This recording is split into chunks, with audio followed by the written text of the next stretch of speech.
කටුකුරුල්ල කතාවේ අපි අද කතා කරන්න ඕනේ මෙන්න මේ වගේ කාරණාවක් සම්බන්ධව.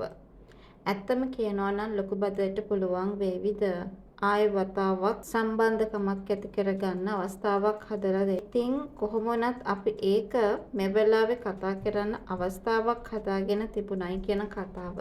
මම අද වීඩියෝ එක හරහා ඔයාලව දැනුවත් කරන්නට chance එකක් තියාගෙන ඉන්නවා කියන ඒ කතාව ගැන තමයි අද අපිට මේ වෙලාවේ කතා කරන්න සූදානමක් තියාගෙන ඉන්න හැකියාවක් ලැබෙනවා. කොහොමනත් ඔයා තව දෙයක් හොඳින් විශ්වාස කරගෙන ඉන්නවා කියන කතාව ගැන තමයි අද අපිට මේ වෙලාවේ කතා කරන්න පුළුවන්.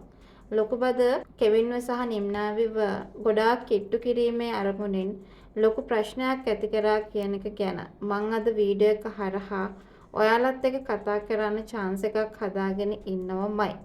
හැබැයි ඉතින් දිගින් දිගටම කල්පනා කරපු දෙයක් තිබුණා. ඒ වෙන කිසිම දෙයක් නෙමෙයි කියන කතාව අපි අද විශේෂයෙන් මතක් කරගන්න සූදානම් වෙනවා.